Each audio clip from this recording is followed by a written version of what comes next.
and fucking Lemillion? Miria, I know. Miria's his name, but like I know Lemillion's his hero name. And then that's the thing, is that like he can still exist as power, as like a legitimate. But like, because even you can still make him like a legitimate successor, but you have to somehow give Deku the edge above. Like I don't know, one of those, like maybe you could have had a moment where like Mirio makes a decision that where he thinks he's doing the right thing, but he actually just makes things worse. Or it could be like this, and this is also something that maybe they could have thrown in there, which is self-preservation, is that Deku. Is that maybe All Might is, and it's might put some conflict between Deku and let's say All Might, is that maybe All Might, because the quirk is very important. It's insanely important. Like if you have to, a part of my thing is that Alex, the mutant, actually finds out he's there hunting All For One, because All For One is responsible for a lot of the horrible things he went through. And he learns of the brother that All For One has. Oh, yeah.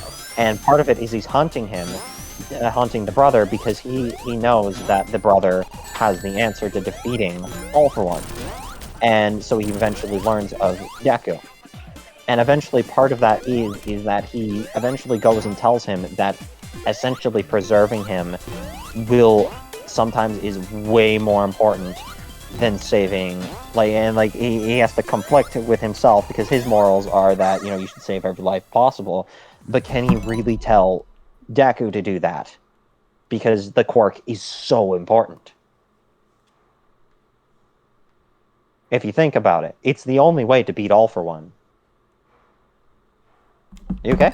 Oh no, dude. I get it. I was just looking in the chat because I wanted to see who posted where. Okay, but yeah, you know what I mean? He's very... sorry, you just paused. I'm like, what the hell? That's fair. But yeah, no, he like, the quirk, One For All, is so important. It just is insanely important, so it can't be lost.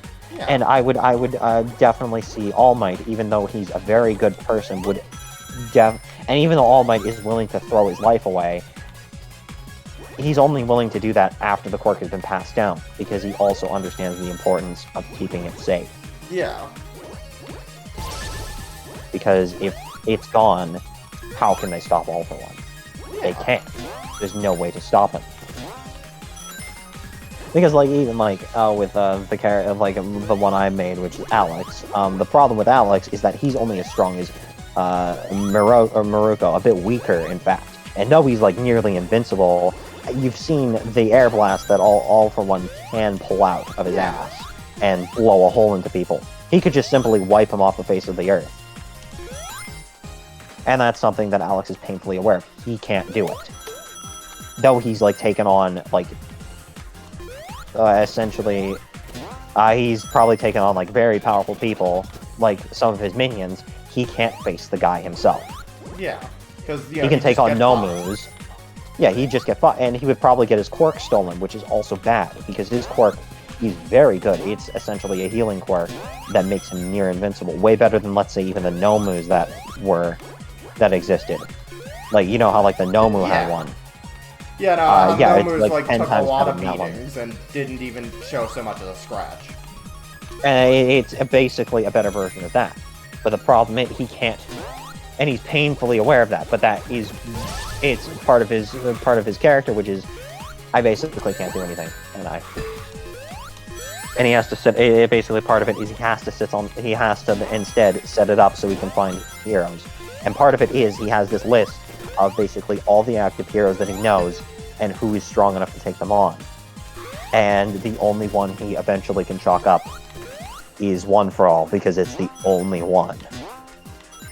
He has a few, but then eventually, slowly, All For One either deals with them or they just are in no way capable of doing it. Oh, yeah. I eventually even will have him toy with the idea of bringing back his of Father Maxwell, the person who he considers father, but eventually go against it, because he knows that that's not what he would want. Oh yeah, it's all coming together. Yeah, it all comes together. So eventually the only one is Deku, but I wish they would explore that a bit more, of that conflict of interest between Deku and All Might as well, because, and Mirio too, because that could be a conflict, and the reason actually that All Might would choose him over Mirio is because he thinks that Deku would self-preserve him better and keep the Quark alive. Oh jeez, that is not easy, is it? Man, at least I got the mock bonus. That's something. Yeah. Yeah, no, because, I know, there's, while we're still talking about fanfic, back to the Bleach thing, another concept they introduced was the idea of the goat, because, humans dying and becoming spirits and needing to be sent to the Soul Society is, a really big deal early on in Bleach, and, if people weren't sent to the Soul Society soon enough and had regrets, they could eventually become a hollow, one of the demons they have to fight, yeah? Yeah. So, I want to toy around with the idea of, let's say, what if, as an example, a person were to, the main character were to, die and become one of these spirits at such a young age. But somebody finds a cure to basically bring their body back from the dead using this thing called a mod soul, which just shoves another soul into a different body. And then that person becomes resentful, wait a minute, that's my body, why the fuck are you moving? And then they become a hollow, and they eventually fight the main character as a human, when they get their superpowers, and it's a big reveal, and she's like, dude, what the fuck? And there's a whole existential crisis about it.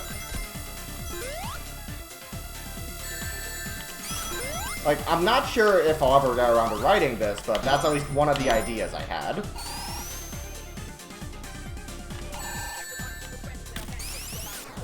Gaming.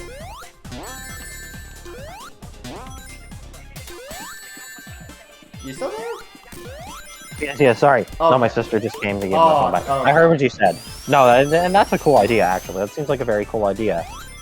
Yeah, no, because mod souls and fucking people becoming hollows is it's a major thing early on, but then they drop. But then they're mostly dropped in favor of power creep and Arankar and other fancy bullshit. Yeah. Yeah, no, because, I think especially watching early Bleach and later Bleach is, a very different experience, because early Bleach is more of a suburban horror/action series, and then later Bleach is just Dragon Ball, but with swords.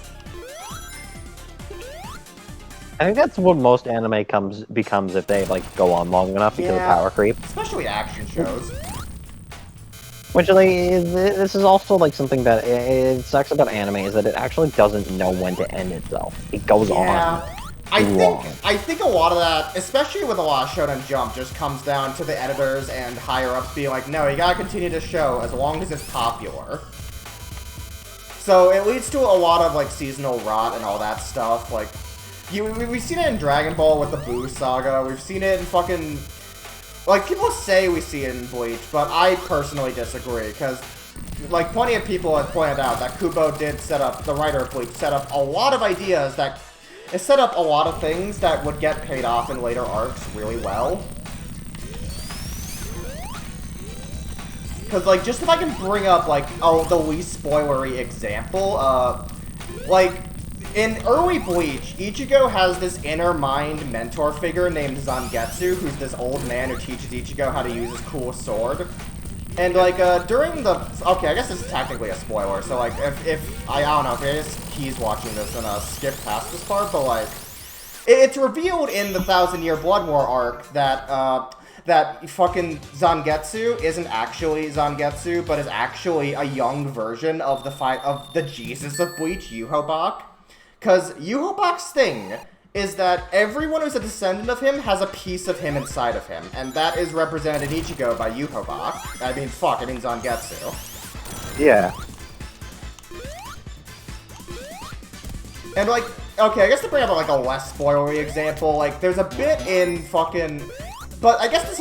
No, there's actually another thing. It's, another thing that supports the idea of Zangetsu just being a younger version of Yuho-Bach is, in the manga, after Ichigo gets done fighting his superpowered evil side and having his inner mind superpower battle, His inner demon basically goes, "Hey, cool. I'm really glad you asked me to help out, dude. He will probably would have died otherwise." And then Zangetsu says, "It's all right. I'm training him because one day his power will be mine." And during the final arc, Yuho Box steals a lot of Ichigo's powers in the final battle and basically becomes Super Jesus.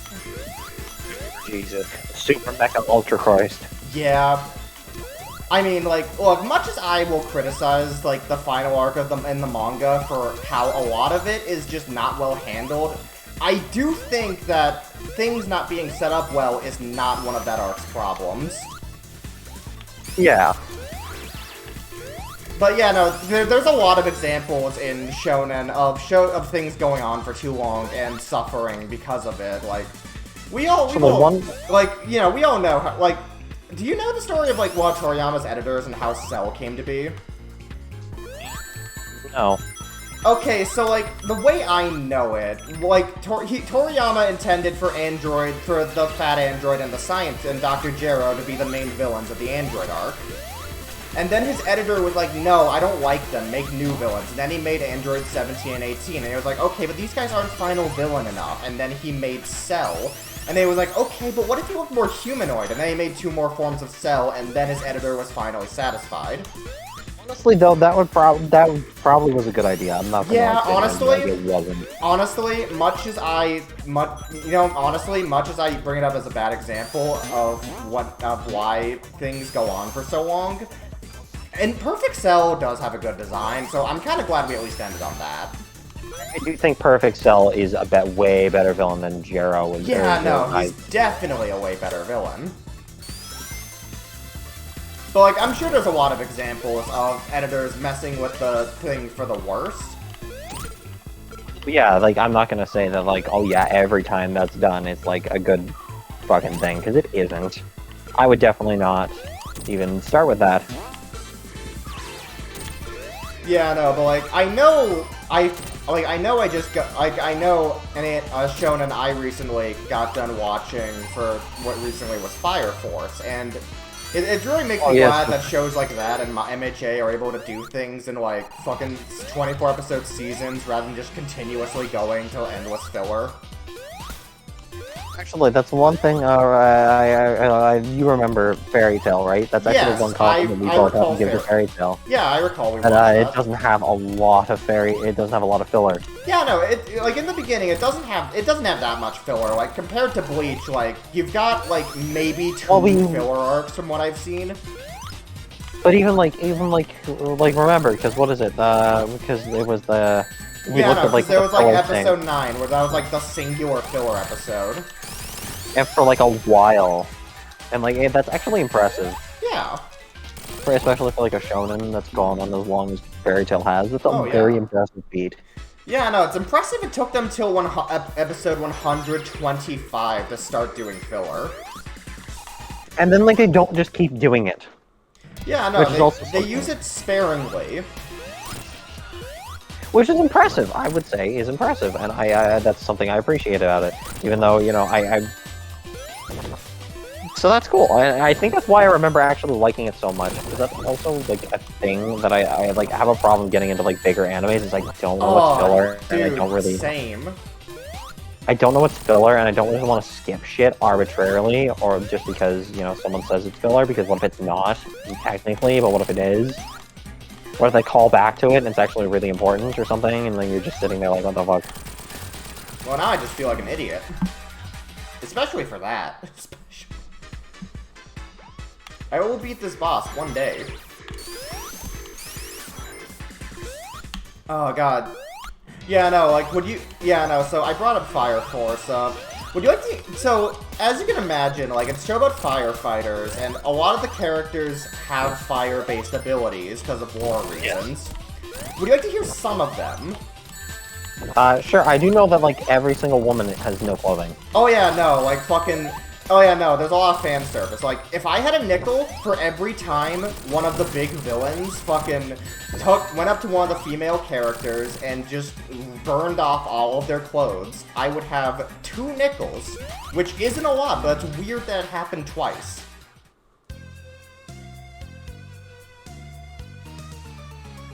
Oh man.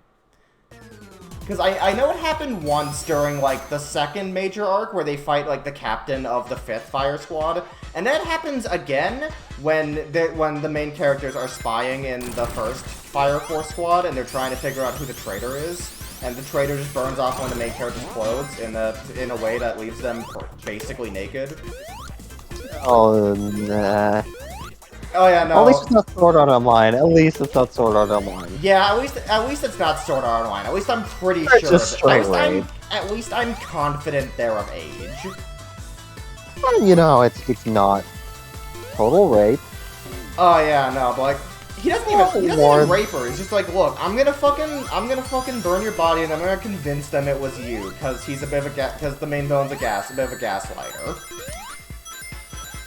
And like he's really bad, and he gets punched and he gets like kicked in the face by the main character. It's fine. But like, and you just got Sword Art Online, like, yes.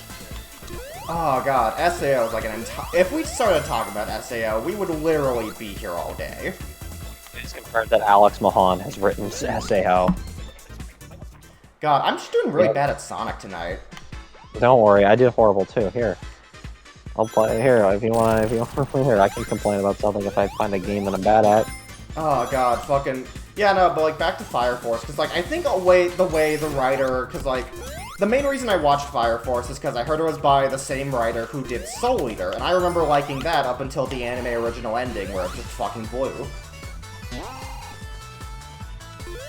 Yeah, no, but like, would you like to hear a lot of these fire-based powers that are all very Sure, different? I would love to hear these. So, one of the main characters, he's a dude who wears glasses. He has a gun, and he uses his fire to manipulate the velocity of his bullets to the point where they're either aren't lethal or they have the power of a fucking cannon. Don't think that's how that works. I don't think that's how that works, but shut up. He gets like a really cool moment. It's fine. Okay. Actually, what is speaking of fire abilities, I know this isn't like related to Fire Force. Oh, yeah. One of the characters I actually had thought of, and this is because part of the reason I always thought of it was because these people they act as vigilantes, basically just doing their own thing and saying basically fuck society and shit. And part of it is that I needed a counter to Endeavor, because they're going to run into Endeavor probably a lot and they start getting into really big shenanigans. Oh, yeah. And I needed a counter to Endeavor. And I was thinking of some fire abilities, but I was like, what would be a good way of doing that? And I stole the idea from Metal Gear Solid 5. It is the Burned Lady. Oh, fucking... Are we talking fucking Vulcan? Fucking not the guy from 3?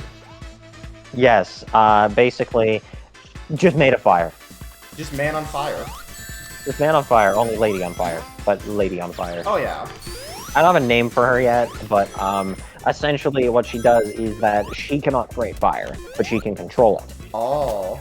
So her main thing is like she carries like a bottle of like flammable fluid, like rubbing alcohol. She pours it on herself and she lights herself on fire, and before she starts fighting. I don't know. I thought that was a really cool idea. Yeah, that sounds. Because I thought that'd be badass if you go into a fight and there's just this woman and she pulls out like a thing of rubbing alcohol and like what the fuck she's doing, and she pours it over herself and just pulls out like a super slick lighter.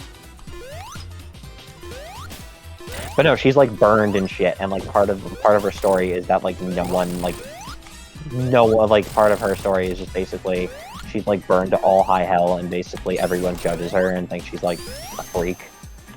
Oh yeah.